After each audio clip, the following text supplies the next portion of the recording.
Greetings, and welcome to a new episode of Real Talk with Dr. Steve Gallen III.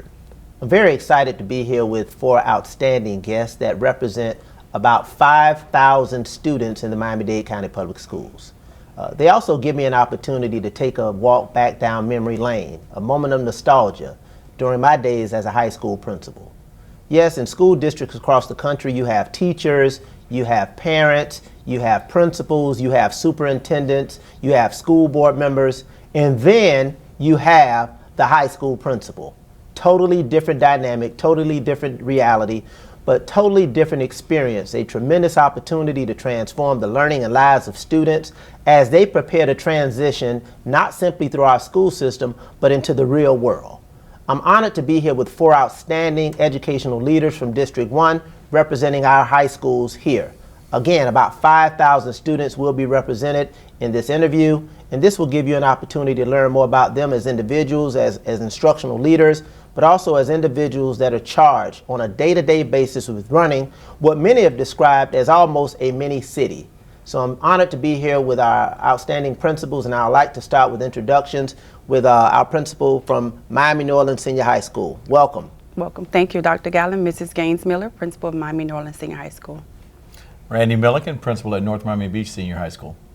Thank you for having me here today. Miriam Stewart, North Miami Senior High. Kenneth Williams, proud principal of Miami Carroll City Senior High. Representing District 1. Glad to have you all here. This is a very, very unique opportunity for me to sit down and speak to you, not only as members of District 1, but as I feel as former colleagues, being a high school principal. Many of you have heard that narrative time and time again. I often mention that I was a principal for 10 years, but I'm always very specific about punctuating the fact that I was a high school principal for 7 years. We understand the principalship represents years of service. Many have made the high school principal analogous to dog years, that the years as a high school principal are dramatically different from the years of a principal because of the dynamics that we face, that you currently face, and I'm sure that things are dramatically different. Looking at the fact that I was a principal of a high school almost 20 years ago. I know I don't look that old. Forever young. I'm going to always claim Jay-Z. He and I are the same age. Our daughters, Blue Ivy and Zoe, around the same age, so take it for what it's worth. But those were tremendous times, and when many people ask me about the best years of my time as an educator, I'm compelled, I'm obligated to go back to my time as the high school principal of Miami Northwestern Senior High School. So again, we're going to dive right into this. I would like the listeners to understand and the viewers to understand who you are, how you got here, your backgrounds, your experiences, and we'll just have a conversation around what it is to be a high school principal and at some point your vision for the students this year and beyond. I'd like to start with you. Give us a little bit more information about you, Ms. Rhonda Gaines Miller. Yes, sir. I'm going into my 22nd year in Miami-Dade County Public Schools. I started off as a substitute teacher back at Alapata Middle School, which is now Georgia Jones Ayers.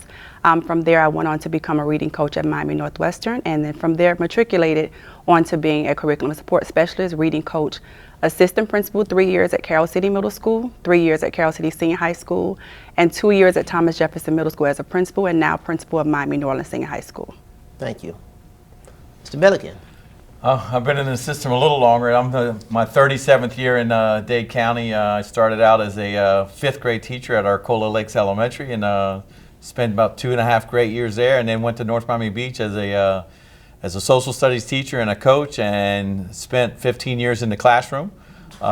Became an assistant principal, and this is my 11th year as the principal at North Miami Beach. I've been there for, I'm happy to say, 34 years at North Miami Beach. Wow. Since 1988. Now I'm very excited about what goes on and what happens, and it's very personal to me.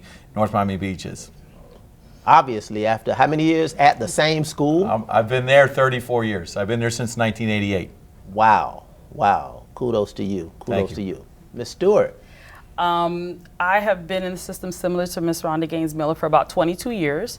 I started as an EBD teacher. They were looking for social work and psychology majors, so I did not have an educational background.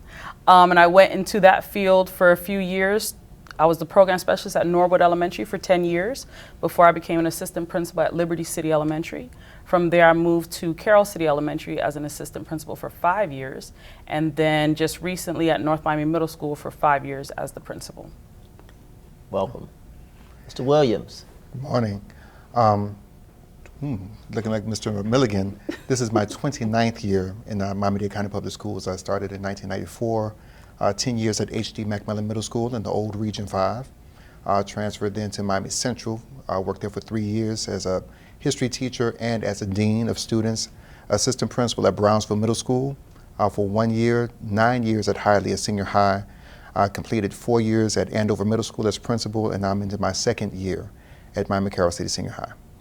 Great to have you here. And I just have to say, Ms. Stewart, Ms. Gaines, I know you may have some challenges at your school site, because if you look at each of you, you look like students yourselves. I had that challenge when I transitioned into the role of high school principal. Believe it or not, I was 28 years old when I transitioned to Miami Northwestern Senior High School. It was a tremendously rewarding experience, tremendously challenging experience, one that I would not trade again. I think it prepared me ultimately for the challenges and the opportunities that I would realize and achieve over the course of my career. But obviously things are dramatically different. I hear that each of you has had an opportunity to either work at a middle school or, in your case, Mr. Miliken, a high school. Definitely your case, you're a principal of a middle school, an assistant principal of a high school. I didn't have that benefit. I actually transitioned directly from an elementary school to a high school. Tremendously important leap. How would you describe that transition in terms of preparing you for the high school experience? Those of you who have been at a middle school, going into the high school experience as an instructional leader at this time. I would definitely say going back a little bit, coming from elementary, then moving to middle, then moving to high school, I really have a good foundation to understand that closing that achievement gap is so critical. In an elementary school, we're working really hard to make sure that those students are prepared and ready. And then in middle school, we see the gap widening. But in high school, having those experiences, knowing what to do with those students, and being in a high school, bringing that element to the high school was an eye-opener for me. For myself, Working both as a teacher in the middle school and high school, and then as an administrator in the middle school and the high school, as an AP and now as principal, you see the tie-in of the curriculum all together and how they flow and they line up. From a social studies background, dealing from 6 through 12, how those things taught in middle school relate to those things in the high school level. But you also see the transition from adolescence in the middle school and those formative years of becoming the adult that students will be in the high school. So you see the change, the transitional pieces from the elementary from 5th to 6th, and then those transitional periods from the 8th through the 9th. And then they turn into an entirely different student by the time they get to the 11th and 12th. So you really get to see the full growth and gamut of a student. Ms. Gaines? I agree with my colleague. I had the unique opportunity of being at Carroll City Middle School and going over to Carroll City Senior High School. So I got a chance to watch my students go from 6th grade and then graduate, walk across the stage, and to see them transition between becoming a timid little kid on the first day of 6th grade, not knowing where the class was at, to being the SGA president and being able to be a role model within the school. You definitely get a chance to see how they have progressed, and now they go from, I'm not sure my first period is at, to now I'm ready for college and I'm working on scholarships. Mr. Miliken, your experience, I guess, would be a lot different, considering that the majority of your trajectory was at North Miami Beach Senior High School as a classroom teacher, and I heard you say 1988. I must admit, I graduated from high school in 1987, so that tells you how long you've rendered tremendous service to this district and to that particular school and community. How would you describe that transition over now nearly 4 decades at the same school, looking at students then, looking at students now, juxtaposing their growth, their transition, their reality with what is happening in education and, quite frankly, across the country? Well, first off, I think that the transition that my colleagues made is probably the slate or the path that is probably best, because you kind of get a better idea. It would have been great to, when you got into the high school, to have a little bit of experience before you got into the chair down in the corner office, and all of a sudden, everything is on you. But as far as the transition between students, I really think the students' needs have kind of maintained. What we've done, I think, over the years is we've done a better job as far as making sure that the teachers are meeting those needs in a different way. People, sometimes we go to workshops and things and they go, well, kids are not the same as they used to be. You can't teach them this way.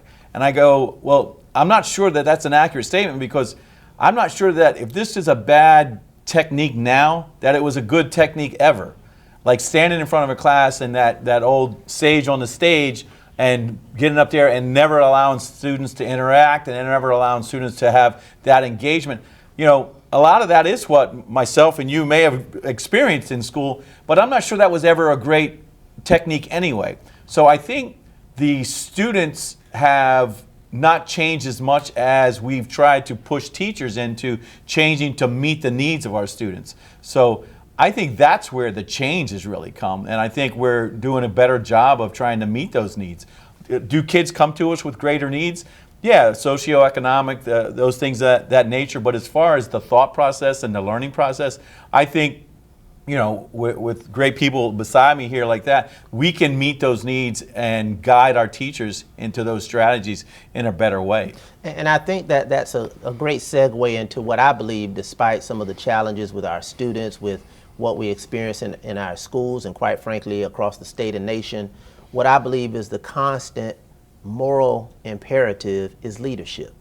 In my estimation, I had the unique experience, obviously, of having never been an administrator at the middle school level, and I came straight from the elementary school to the high school. 1,180 kids at Holmes Elementary School to 3,200 students at Northwestern, hadn't turned 30 yet. But the moral imperative at the time was this whole notion of leadership. And what we found in education and what's been said is that at the elementary and quite frankly middle school levels, we teach children. When you get to the high school levels, we teach subjects, and that's always been something that's been described as it relates to how students engage the process. You see a significant decline in parental involvement the further students go up the configuration, the less parental involvement is reflected. So parents seem to decrease their involvement. Elementary school, packed house, standing room only. It's not cool for a high school student to get dropped off and walk to the door by his parent. So that's a significant thing that has changed. But what I found is a constant is this whole notion of leadership. That does not change. So what your leadership style is at the elementary school, at the middle school, at the high school, at the superintendent level, at the board level, leadership is leadership is leadership. How have you been able to navigate your leadership style in terms of working with both young adults and adults in the same context? I know that's a very difficult question, but we're talking about young adults and adults in the same context. Well, I mean, I'll jump in there, and you said something that kind of triggered a thought for me, is that, at the elementary school we teach we teach children, and at the high school we teach subjects. And we have begun a process of doing walkthroughs, and one of the things on my check-through list when I go through walkthroughs is enthusiasm. And that is, I think, is part of my leadership style, is that we should be enthusiastic about what we're doing. And that in turn, it rubs off on the kids. And if the kids are excited about the process, then you get excited, and you got to create that excitement. So one of the things on my checkoff list now is, how enthusiastic is this teacher about their subject area? And I want to make sure that they're projecting that with our teachers, with our students. And that's the leadership that I'm trying to push out onto my teachers. It's that we've got to build relationships, and that relationship has got to be built in a positive manner. It's not about you're here because you have to be here. It's here because we have something for you. We're going to try and provide you with a product that you can leave here with. We're going to provide you with skills that you can leave here with. And I think when you nailed it down, it's just not subjects. We got to teach the whole child. As a principal, you're into your first year. Now you're about, 3, 4, 5 months into your new role. How has that transition been from a leadership standpoint? And I'm going to come back to you, Mr. Williams. I can honestly say I am who I am. And I am a hands-on, that's all I know to do. and from mentors and administrators I've worked with in the past, I can only be myself. And so the staff really has taken, heed to that and know that I'm very involved. I walk. If I can sit in the cafeteria next to students during lunch, then they will follow suit. And that's really what they do. So doing classroom walkthroughs and really being present, that's really indicative in an elementary school. Because as a leader in elementary, you have to be present, and those teachers need that support. I really believe the same thing in the high school. I don't want to take for granted that they don't need it, so I just do what I have always done. And the staff has had some positive feedback, but I warned them in advance. This is my leadership style. The same leadership style I had from Liberty City to Carroll City to North Miami is the same at the high school setting for me. Ms. Gaines? I agree with my colleague. I have an all hands on deck approach, right? So I am the principal that stands out in front of the school, high school at 6:40 in the morning, greeting my students and my parents. I think that kind of sets the tone for the rest of the day. And if I'm not there by 6:45, I have accountability partners, which are students, because now they are leaders and they understand what the expectation is. And so one of the things that I've done, and this has not changed from the time I became a principal, this is my 3rd year, I started a program or initiative called Viking Leap. And basically we're building a bench of aspiring administrators or people that definitely want to go into leadership and don't necessarily know what that looks like.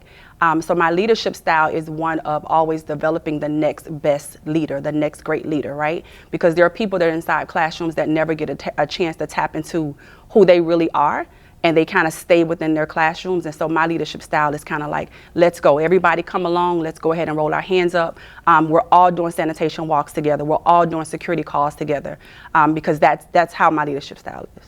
Ms. Williams, you're into your now 3rd year at Carroll City or 2nd year? Second year. Second year. My 6th year as a principal. Yeah, but 2nd year at Carroll City. Yes. Yes. So you're not too far behind. No, All right. not too far. I don't think that the leadership style of an elementary, middle school, or high school principal really needs to change, because leadership is leadership. It's inspiring those folks to do more than what they may have ever done before and exposing them. My leadership style through the years from the middle school and to the high school has been one of openness. I'm going to share with you. I'm going to teach you, just like the greatest job I ever had was a teacher. So when I moved into administration, being a teaching principal has been, I think, one of my fortes. I share. I don't close it off. My door's open for my students and for the staff. I believe one of the best things that we can be, and I've been that since at Andover to Carroll City, is open, welcoming. Many people feel that when you become principal, you're so far removed from the student, but the student needs to see you also. So those walkthroughs that we do is very important. The connectivity with the students and the parents are very important. Letting them know that you're accessible is important. And I think that's something that we would do in the elementary, most definitely. And it worked for me in the middle school, and it's working for me at the high school as well. And that absolutely, I've said now for 3 decades, published it, said it, wrote it, leadership is action, not position.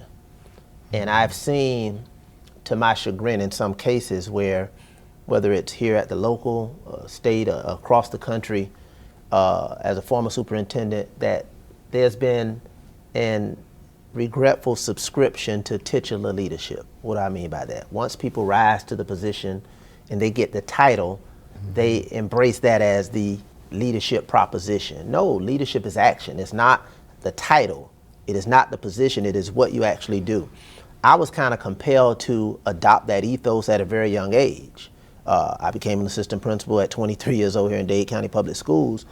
And my principal at the time, Marie Harrison, was emphatic about the fact, yesterday you were a teacher, today you're an assistant principal. The only thing changed was a board meeting, and your name was on the agenda. Now, what you do from this point forward is going to make the world of a difference relative to how you're able to make an impact with the people that you're going to be charged with leading. And leadership is not something that you can compel people to do. That's a choice proposition. They have to choose to. So some of the things that you all said are exceptionally important, and that is leading by example, watching what you do. People are watching you, from the students, from the teachers. I mean, when you talk about arrival, I was having flashbacks. Every morning I'm doing announcements, every morning I'm doing arrival, and some people thought that could not be replicated at scale at the high school level, but to your point, Ms. Stewart, I'm going to do what worked for me from a leadership standpoint. So if I visited classrooms every day at an elementary school level, I'm going to do that as a high school principal. If I'm doing cafeteria duty every day, I'm going to do that as a high school principal. And it made it very difficult for the team not to follow suit because I'm leading by example. So that's always phenomenal to hear from our leaders, especially our leaders of about a population of about 5,000 students combined. So it's critically important. I want to pivot. Ms. Stewart started out with the achievement gap. And that really just teed up this whole conversation about academics. We understand we have young adults, we have some other challenges, and we're going to get into that if time permits. But the fulcrum of what we're charged with doing at the end of the day is about student performance and outcomes. The achievement gap obviously is something you started to frame. How would you describe some of the challenges relative to when you get students in 9th grade and now you have about 2 to 3 years to get them proficient enough to not simply graduate, but be prepared to transition into the world of work and the world of reality? And I juxtapose that, or I put it in the context when I had a conversation here with the late Dr. Hamer. I don't know if anybody, if you remember him, you all may not remember him. He came under Rudy Crew. He was his chief academic officer, and he called about 13 principals down who had challenges academically. And I can go down a list of people who were here. Miss Orlando Miliken, Gloria Evans, and different ones of us came down. And that was when they had principals that were reassigned, demoted, or what have you. And the question came about what's happening at your school in terms of performance. Either it's flatlining, it's stagnant. And I was able to accept, number one, responsibility as the principal, but I was also able to articulate what was happening in my feeder. And that's something that kind of had them taken aback. That's Dr. Hamer. He passed away a couple of years ago. Because I was able to understand the dynamics around me, what was being fed into me, and the accountability system, which I'll get into a little later, was dramatically different from what it is for you all. Our schools were graded purely on the proficiency, the performance on grades 9 and grade 10. That's before we had these additional calculations that went into a school grade. Talk to me about what you see coming in. What strategies or collaborations are you doing to mitigate and improve that, considering the fact that you have a finite amount of time to get these students ready proficiently and for graduation and for life? Well, I know that was a lot. That was a lot. So what we have coming in, obviously students are coming in with needs. And one of the things that when I talk to my staff is that, you know, you have to understand that if a kid comes in at an elementary level or a very low, middle school level reading, that, like you said, in order to get that kid at proficiency in the 10th grade, that's a difficult task. So we can't get frustrated with an ESOL student or a student who comes in at a very low level and give up on that kid and just focus on proficiency as the ultimate, it is the ultimate goal, but it is not the ultimate measure for that kid in the 9th or 10th grade. We've got to know that for some of these students, it's a longer process. And to get that kid through by the time they leave here, that is the goal. When they leave North Miami Beach, they should be proficient and they should be college ready. But we need to realize that it is a 4-year process for some of these students. I don't want to drag it out for that kid. If Steve Gallen comes into my school and he's on a 9th grade reading level, in the 10th grade, he should be on a 10th grade reading level. But if John or Joe comes in at that 5th or 6th grade reading level, to move those all those grades in a short amount of time, we got to get help from everybody. And a lot of times we give a lot of praise to 12th grade teachers that do a great job on getting that concordance score. And I'm sure your audience is familiar with the concordance score, but that didn't happen just in the 12th grade. So we got to continue building the capacity of not only the student, but the teachers in 9th, 10th, 11th, and 12th grade, so that kids, when they do come in, we do have a plan to get them out, and we're not stopping and quitting the plan in the 10th grade when they take that 10th grade reading exam. Well, I can say I see it as the marathon and the sprint at the same time. Yes, sir. I've always said, you know, we in the high school level, we deal with the difficulty that we receive kids that, again, maybe 2, 3, 4 years behind. And we have 2 years to create the miracle, but it doesn't end there. So I know many of our various feeder patterns, I know ours in the Carroll City, we're sitting down and having those real collaborative conversations on what will it take to assist the elementary and the middle school to get them more proficient for us in the high school level. Also, we'll be tackling the attendance issues, also the mental needs issues, and also marketing our entire feeder pattern on the whole. Mine is one of the tiniest feeder patterns within the district. So how can we get more of our kids to stay in Carroll City feeder pattern in the elementary and the middle school so that they retain for the high school? But that takes the conversation of not just us as the colleagues on the high school level. We really have to reach back and talk to our middle schools. I wanted to hone in on that. I was glad to hear you say that. Do you all have a collaboration amongst feeder patterns? Yes. Is that everyone? Yes. Okay, what does that look like? So in the Norland feeder pattern, my closest middle school that feeds into me is Norland Middle School. So myself and Dr. Challenger, we've already had our first meeting for this school year to kind of map out what this will look like. How do we get not necessarily just the higher students to feed into Norland Senior High School, but all of the students to feed into Norland Senior High School, right? Because we offer so many different programs that the students can actually take advantage of. We do what's called Welcome to the Ship Day, where the students are able to come over and get a chance to see all of the different programs they will offer, our magnet programs, learn about Cambridge, the ACE program, and things of that nature. It ties back into marketing, like my colleague said, Mr. Williams. A lot of times they hone in on the things that are not so positive about the school based off of community efforts, but now we're trying to get them to look at more so of what's inside of the school, right? What are we doing inside the school, and putting student representatives in front of that to be able to speak to the positive things that are happening in our building. I know the district, obviously as a board member, we are definitely adamant and intentional about marketing and recruitment and enrollment. I want to hone in with respect to that collaboration around the issue of the core technology. What kind of conversations are being had or could be had relative to curriculum and instruction? And it goes down to that old adage, what students should know and be able to do at this particular point, and colleague, they don't know this and they can't do this. What can we do to close that particular gap? I would say, just to go back to that achievement gap, because that is something that's passionate to me as having been a special education teacher. And sometimes some students they slip through the cracks. They should have been evaluated. They have learning disabilities. There's so many different reasons why students fall behind. With my colleagues, whether it's a formal ICAD where we visit schools, elementary, middle, and high, to really look at curriculum and instruction, or in an informal, as my colleagues, we've done informal walkthroughs of their school. Hey, I need you to come by and look at some things for me. Everyone has their different backgrounds. So for me, DI is big because I was a special education teacher, and really honing in on the individual needs of students.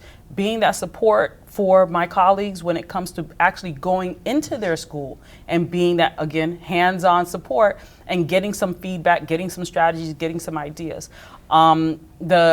Being in a high school, this is my first year in a high school, but again, going to the middle school and really seeing how wide the gap continues when we don't mitigate the issue of them not having those grade level mastery skills. It's going to progressively get harder and get worse.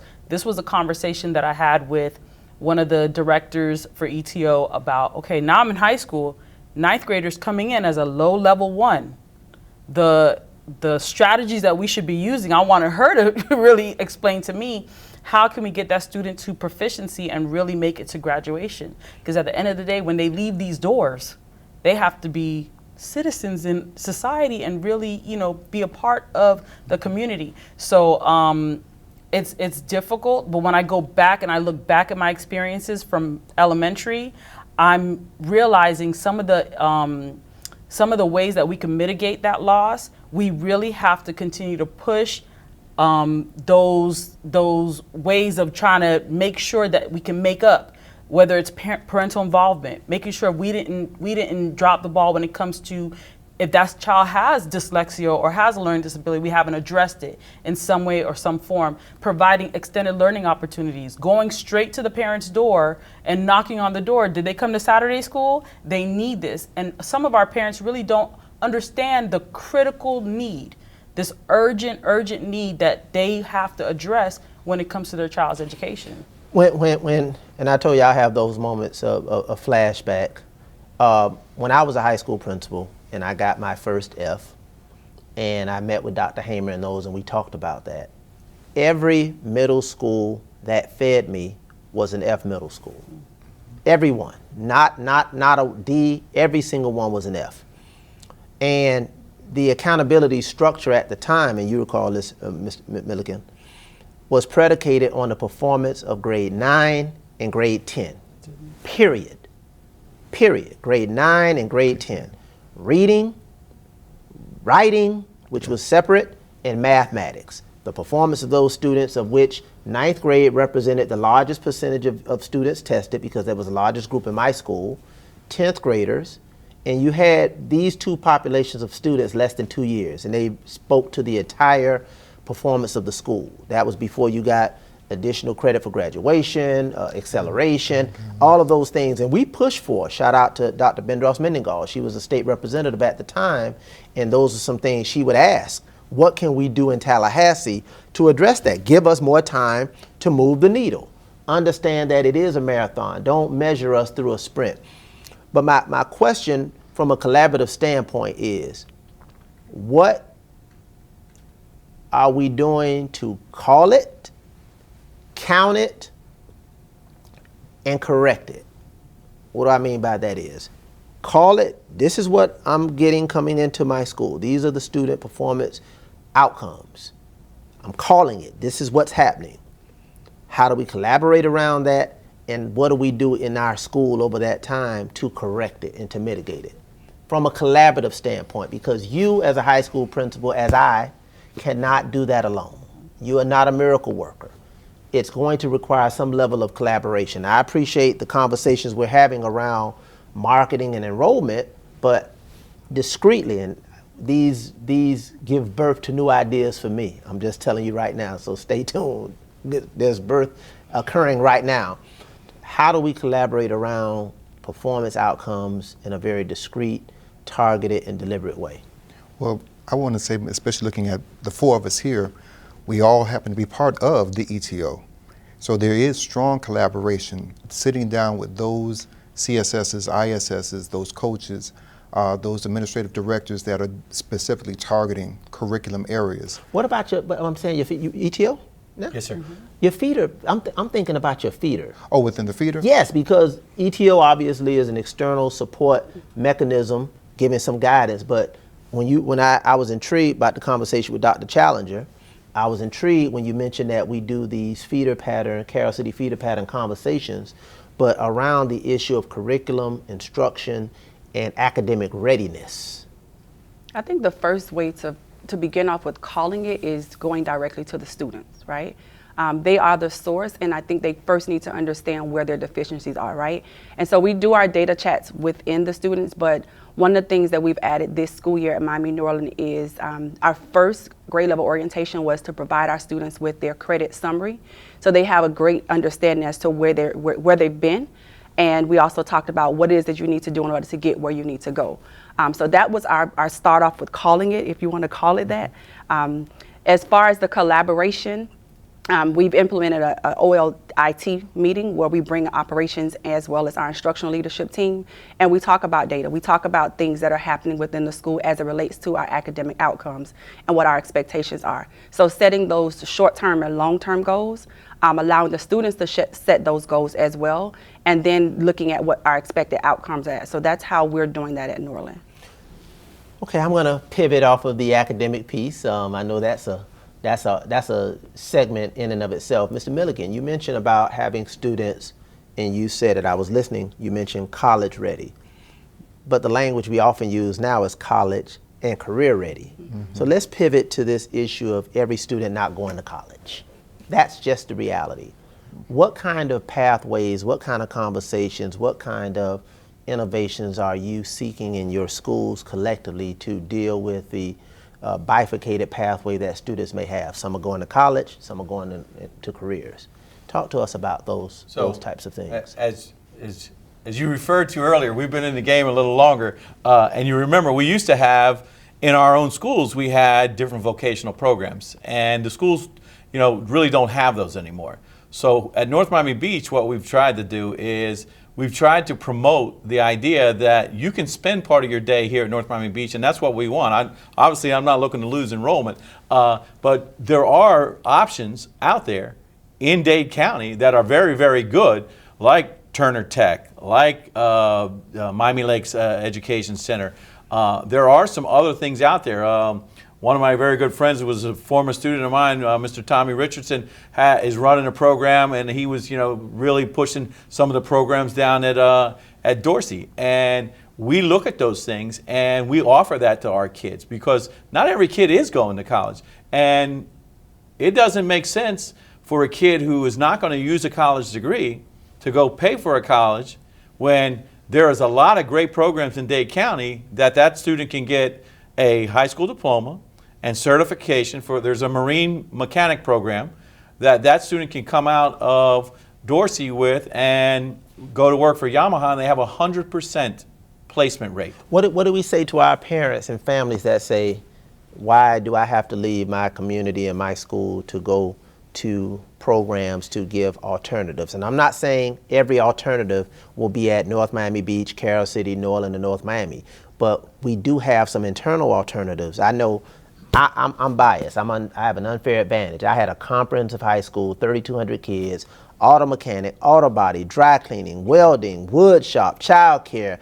It goes on and on. That was then, this is now.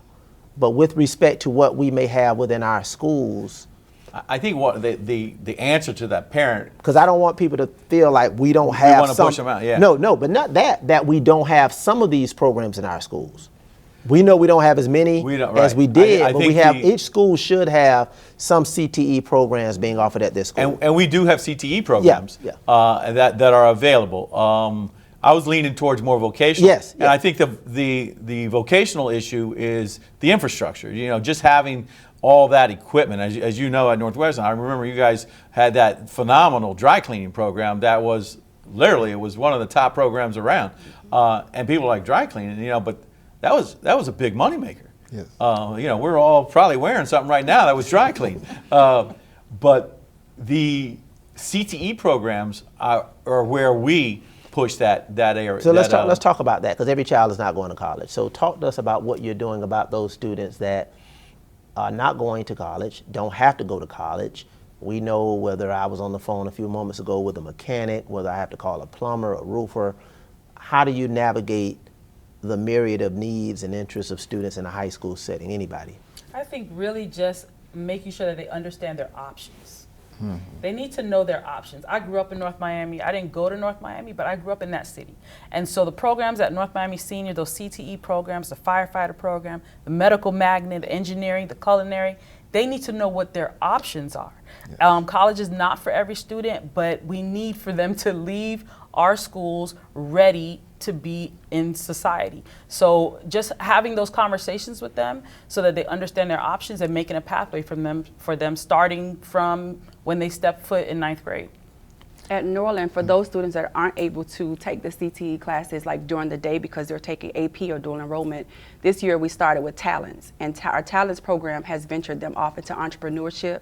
We have photography that's a part of that. We have a cooking class that's a part of that. So they're getting an opportunity to get those additional life skills, because realistically speaking, I want to say at Norland we may have about 50 entrepreneur students that are walking around now. This year our CAP advisor is doing a college and career week, so they get a chance to display their entrepreneur skills during one of those particular days. So that's how we're just adding that additional piece for our students. And if I could say, since you are our elected official, that's here. And I think we all think about some of the legislative matters that comes with all of our high schools. Maybe that conversation could be held on what really counts as a graduate in a high school. I remember many years ago, before they changed the narrative about going to adult ed, that those used to count for graduation, but then they didn't. And that hurt many schools. Maybe if some of the reconfiguration was not just those students who graduate, but those students who actually earn the certification before they're leaving, can that count for them?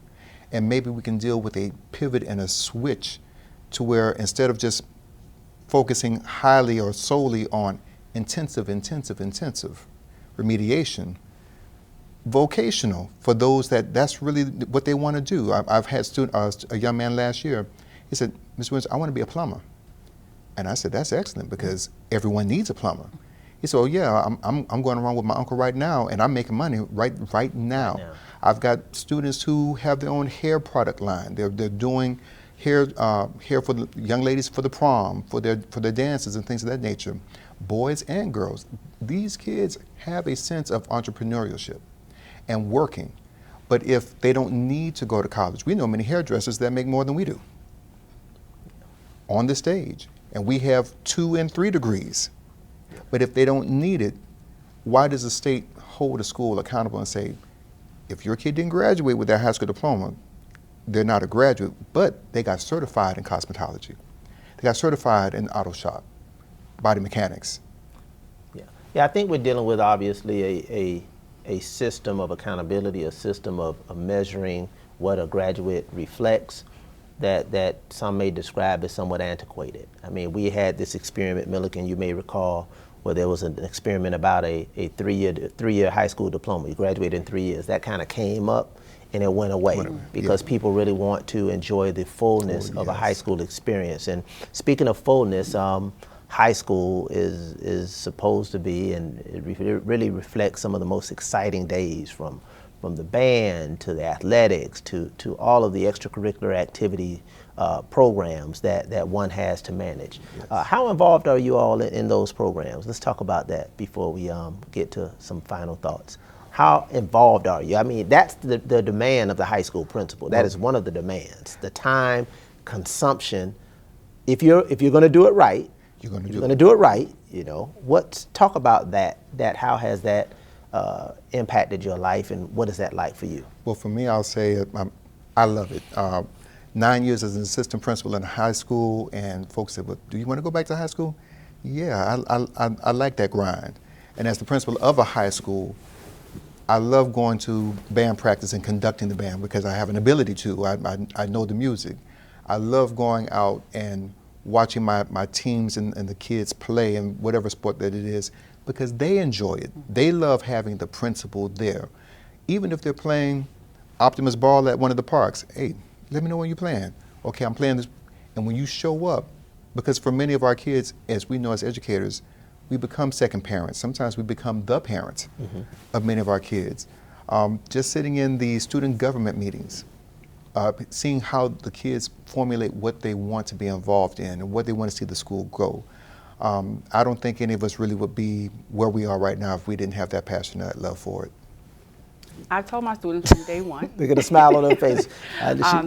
We believe in the 3 A's, right? Academics, activities, and athletics. And I explained to them that I am the principal that will be running up and down the sidelines.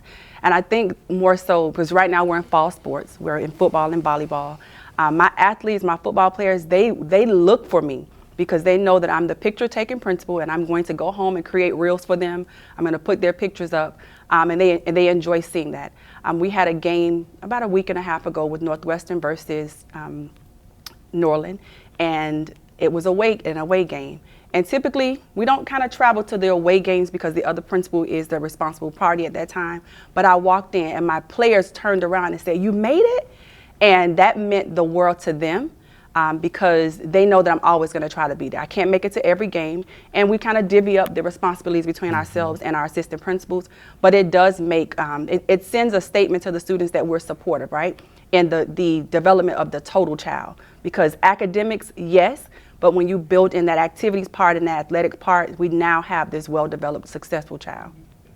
I agree. I completely agree with Ms. Gaines Miller. I'm an empty nester, so both of my kids are in college.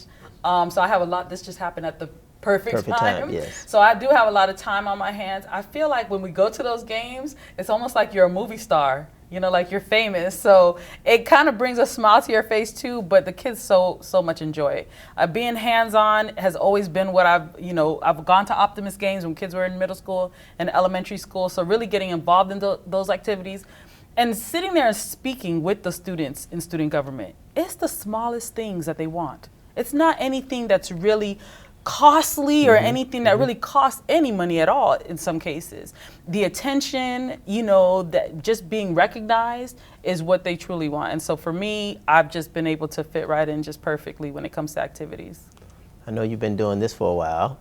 I when you asked that question, I started smiling because I was like this. It's my favorite part of the job. Yeah. It's my favorite part of the job. I don't look at now, but I was a college athlete at one time, and I played college baseball, and it's just, I think Miriam touched on it. When you go to a meeting, or as Rhonda says, if you go to a game, like I've never missed a football game.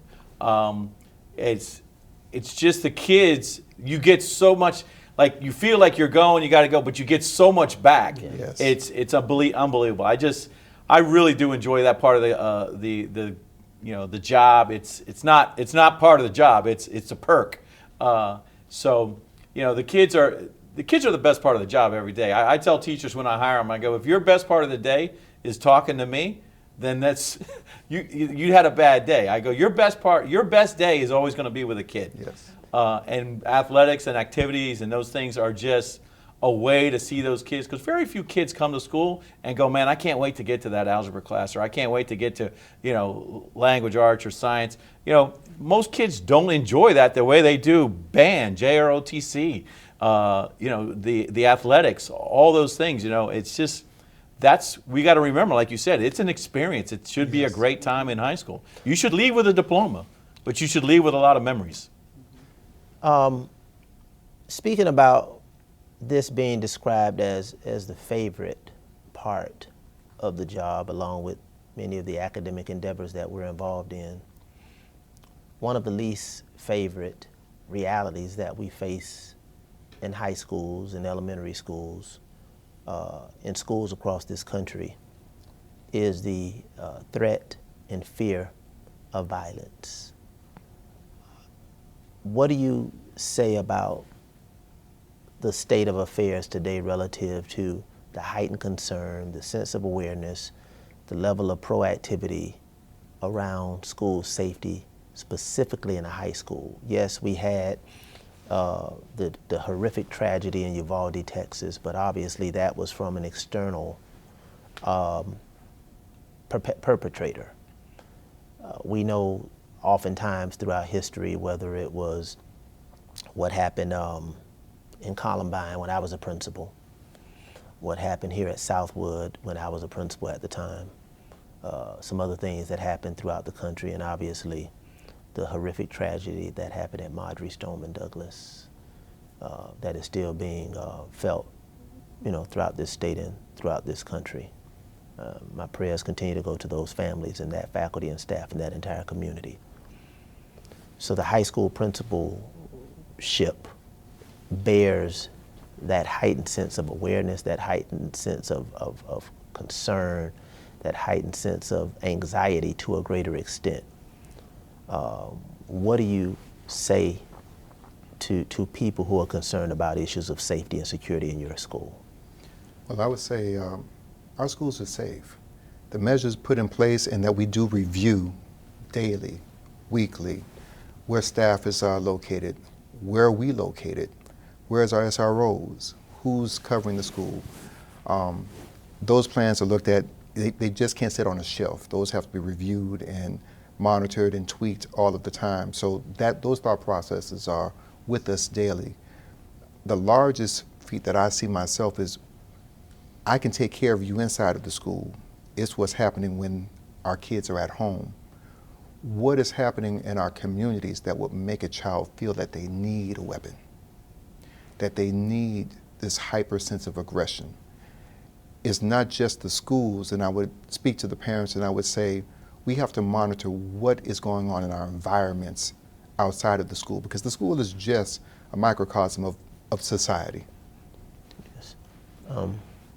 I think that, you know, there's a lot of great systems in place, and we've come a long ways, and we've tweaked our systems, and like Kenneth said, you know, you have to monitor that. But I really think when you talk about internal threats, the biggest need there is to make sure that you have your ear to the ground, that you're listening to your kids, and your kids are comfortable coming to see you. Mm-hmm. And I think that's what we do at all our schools, is that we develop people in our buildings, whether they're counselors.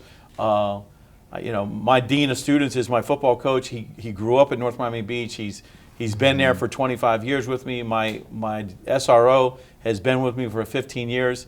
Much like Rhonda, the three of us are in the front of the building every single day, and we see those kids, and we say good morning, we say hello, and when we do that, we open up that door to where if that kid has a problem, they feel comfortable to come see us.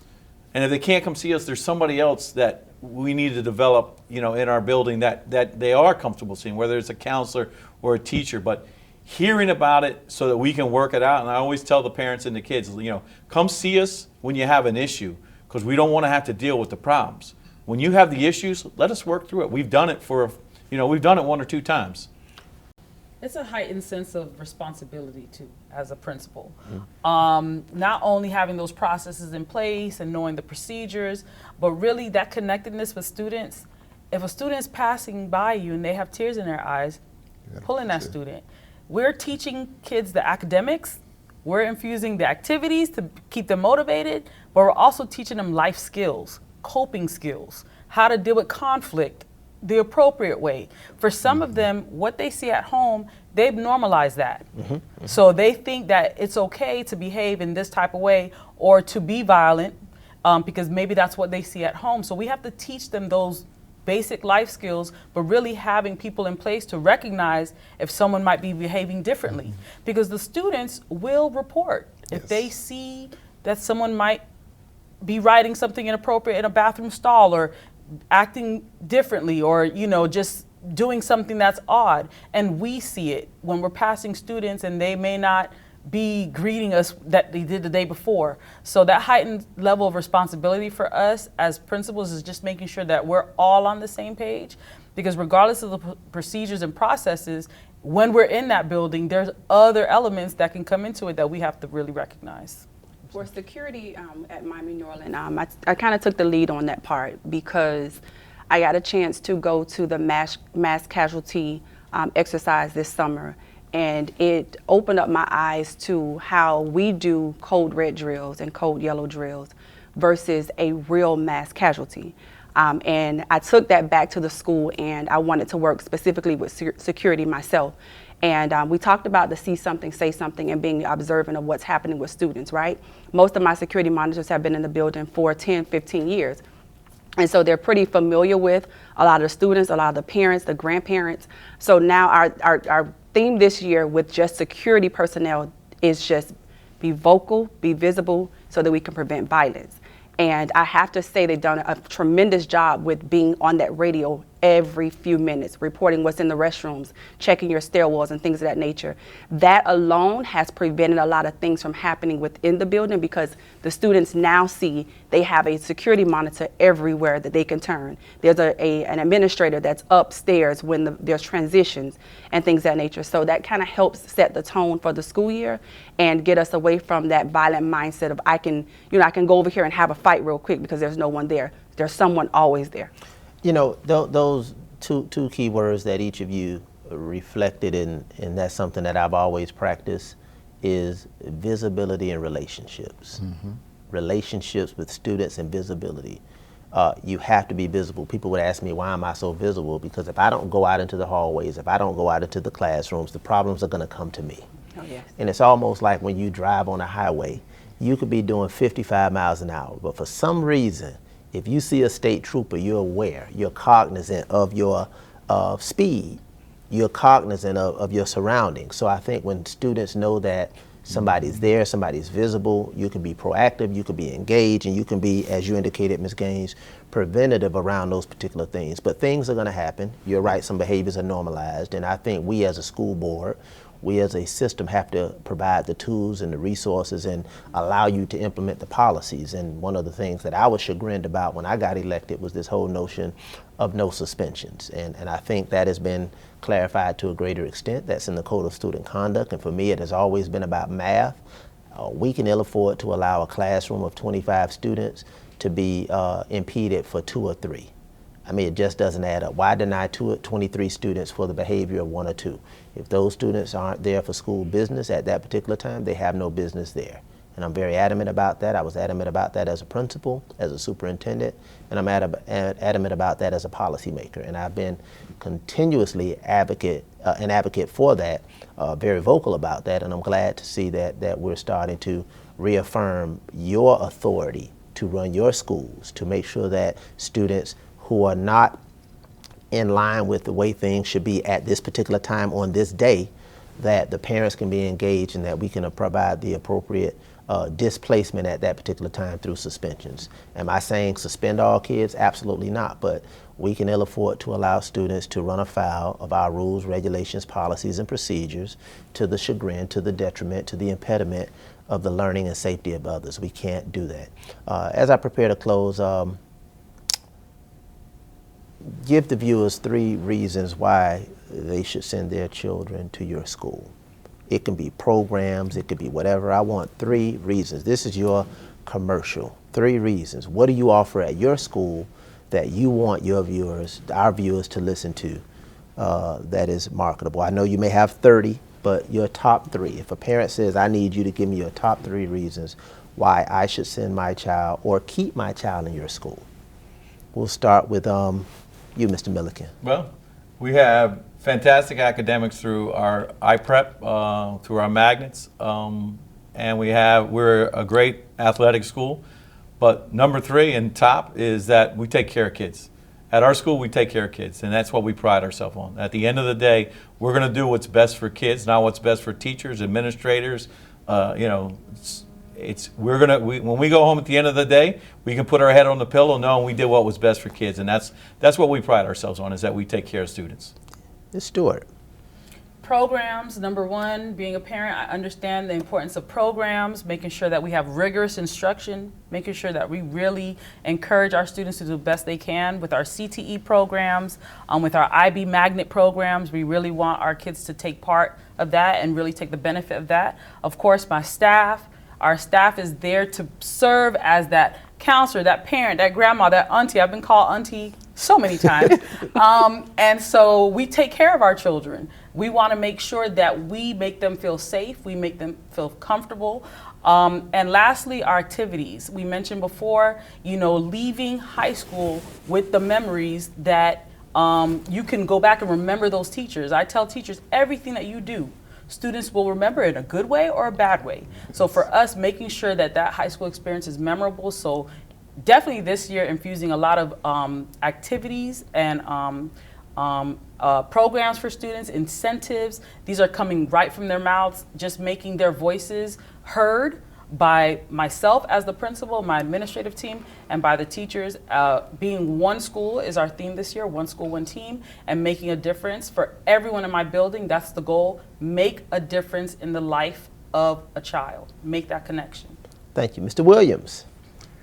Activities, programs, our law magnet, first responder, kids can get certified within it. The numerous activities and athletics and the history. One of the greatest things I would probably say with Carroll City, you have a staff that fully cares. Our theme for the year, Student Center for Greater Success. And I had to really push that home because kids need us. And Carroll City is a community school. Some of my aunts and uncles integrated that school in 67, 68, and 69, and were some of the first graduates. So it has a long-standing, rich tradition within the Miami Gardens area.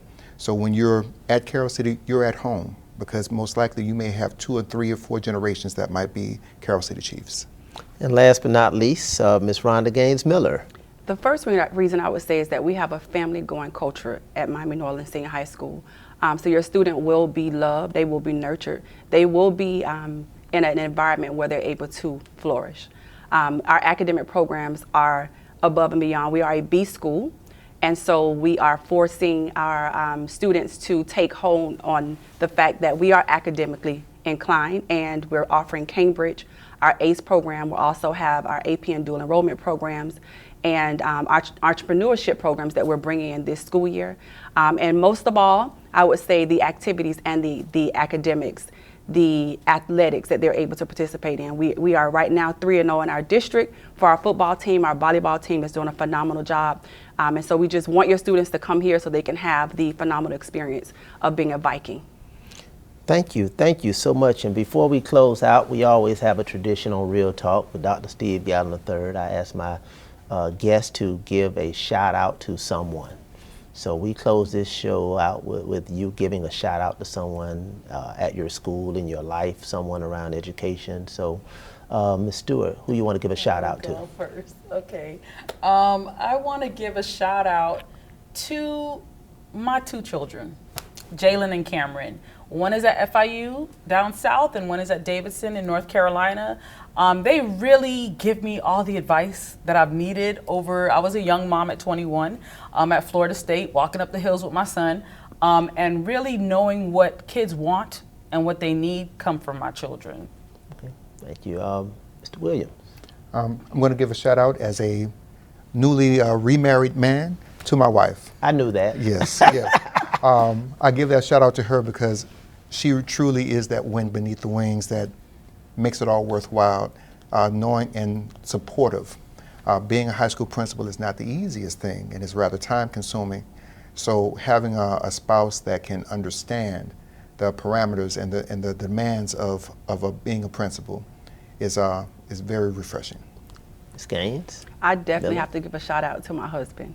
I have a very supportive husband. We've been married for 3 years now, and he is not in the educational field, but he is very supportive when it comes to what it is that I need as far as my support system to be the best version of myself on a daily basis, for showing up for him as a wife, but also as a mother of our 3 kids and also a principal. So definitely my husband. Mr. Miliken. I feel bad now. I'm not saying something about, one of my wife or my kids, but I wanted to give a shout out to one of my colleagues who I've been in North Miami Beach, as everybody has mentioned, and they called you Auntie. I think they're calling me Abuelo. But I want to give a shout out to the only guy there that's been there longer than me, is Mr. Rory Ramsauer, who has been a teacher and is very dedicated at North Miami Beach, teaching government and economics, and is a guy that if I could model young teachers after, that's what I would do. I mean, this guy he truly cares about students. So I'd like to give a shout out to Rory Ramsauer. And before I close out, I want to give my shout out to Kenneth Williams, principal of Carroll City Senior High School, Ms. Stewart, Miriam Stewart, principal of North Miami Senior High School, Mr. Randy Miliken, principal of North Miami Beach Senior High School, and Ms. Rhonda Gaines Miller, principal of Miami Norland Senior High School. I want to give each of you a shout out for what you do on behalf of over 5,000 students and families in District 1. Give you a shout out for having provided me an opportunity to go down memory lane to really elevate the discourse and understanding around what it is to be a high school principal, and give you a shout out for the work that you've done, the work that you're doing, and the work that you will continue to do to educate, empower, elevate, and uplift our students in District 1 and beyond. So again, thank you for spending this time here with me on Real Talk with Dr. Steve Gallen III.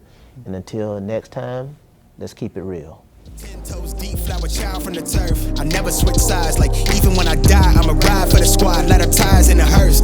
I've been on the vibe, kinda hard to describe. I'm in between, I'm good and it's fine, but I'm tired of the grind. Then I come alive in the night to realize I'm in the middle of the time of my life. I never so packed for the stack, never lied on the rap. Got a bag from the way that I write it. Queen looking Tyson, through that I survived, doing 80 to the house. Then I hit her to the sky, changed haters on a tirade. Talking to their crib in the face, be still, let that hate stuff fade. We all want the same, we all want a meal in the safe. I wanna live like I'm trying to reach enlightenment. Trail spill from my lips, feel